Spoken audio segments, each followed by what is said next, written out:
500,000 years, great herds of bison ruled the great American landscape. The American bison population probably was best described by Lewis and Clark as a wildlife resource that for variety and abundance exceeded anything the eye of man had ever looked upon.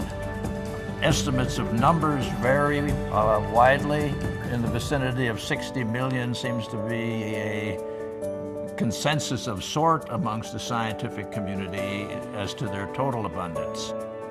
John James Audubon predicted the demise of the buffalo by what he could see was the commercial attraction to this natural resource.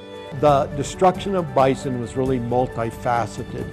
It was about manifest destiny. It was about the whole evolution of our country as an industrial nation.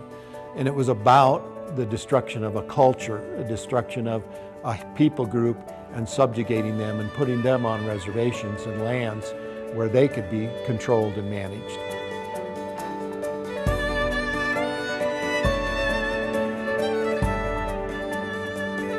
As word of the devastation spread, the call went out to stop the slaughter. Outdoorsman Theodore Roosevelt, who had himself witnessed a countryside strewn with dead bison, finally answered the call. Theodore then wrote, "To use the ranchman's own words, in a journey of 1,000 miles, I was never out of sight of a dead buffalo and never in sight of a live one." And until that voice, that cry for this change in thinking came to the seats of governance, not much happened.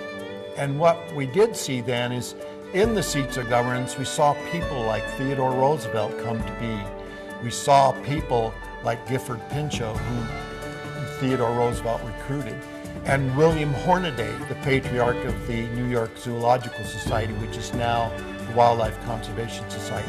They all came to the call, they came to the challenge, and they began to work together to champion the restoration of American wildlife, with bison being at the center of that. And so these champions raised up the public consciousness, and then they actually implemented conservation measures through governance to make it possible for us to have a legacy of bison conservation today.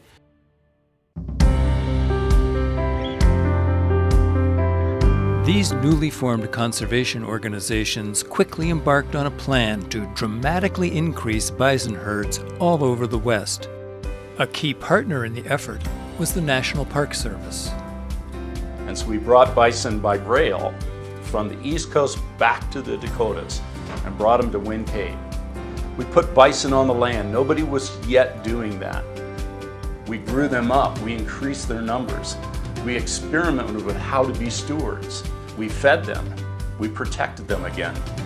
We as an organization of rangers and naturalists and administrators found that we could help these bison to survive year after year, decade after decade, increase, have surplus that we could give away to others to help start other herds. We added bison to Teddy Roosevelt and Badlands National Park, and then bison eventually up in Grand Teton National Park. And then bison began to go on to other national wildlife refuges and state parks. And pretty soon through the middle of the 20th century, there's this growing portfolio of conservation bison, mostly behind fences at medium landscape scale, tens of thousands of acres, maybe pushing 100,000 acres in a few places. The goal is no longer to take 500 bison and put them behind a fence somewhere and have more fenced bison. The goal is to restore the American bison where appropriate, where possible, as free-ranging wildlife, because that's their evolutionary path. Well, one of the challenges of bison conservation today is that we started doing the work to restore and conserve bison before there were really there was great knowledge about conservation, ecology, and how community ecosystems worked. And without that knowledge, people did the best they could. They used an agricultural model. They put bison on properties that were fenced and controlled and managed them much like they would husband livestock. And that creates a problem for us today because we don't have many herds that are functioning as wild bison, where predation is happening, where selection is by nature rather than the artificial selection of humans. So we're really trying to turn a corner here of creating some herds at large scale that are subject to natural selection, are subject to predation, and can function fully as a part of the ecosystem. Well, the first step in trying to get bison on large landscapes is to identify where are the large blocks of intact land left. The next thing is finding out how do you build the relationships and partnerships on those large blocks to share the stewardship of something like a big wandering bison herd. And that's going to be the challenge for us, is getting people to work together to steward these animals across these large landscapes. That might mean across BLM, tribal land, and/or national park lands. And what we want to do is avoid people just working within their stovepiped landscape that they have authority on, but actually sharing authorities and sharing responsibilities across the much bigger landscape where they join each other and can get to these large-scale properties that might be 500,000 to maybe even 1 million acres. Temperate grasslands are fast disappearing, and we are probably going to have to get to the business of conserving these large blocks very soon before they're plowed under or before dramatic changes happen that make them irreparable and no longer useful. Front and center in the effort to conserve grasslands is the American Prairie Reserve. With its goal of conserving over 3 million acres of grasslands, the reserve is providing a place where bison and other animals can thrive as wildlife on a large scale. The American Prairie Reserve is an opportunity to continue on in a great legacy in the U.S. of saving large protected areas. We see ourselves as a responsibility of creating an area where bison can be. We have made 25 major property acquisitions. We have exceeded 350,000 acres. We're adding about 30 to 35,000 acres a year to this project. It's moving faster and faster. We brought in bison in November of 2005, just 16, but by this time next year, spring, we'll be over 1,000. By the time we reach our minimum goal of 10,000, we'll have an extra 3,000 bison being born every single year. Nowhere is the restoration of wild bison more important than on tribal lands.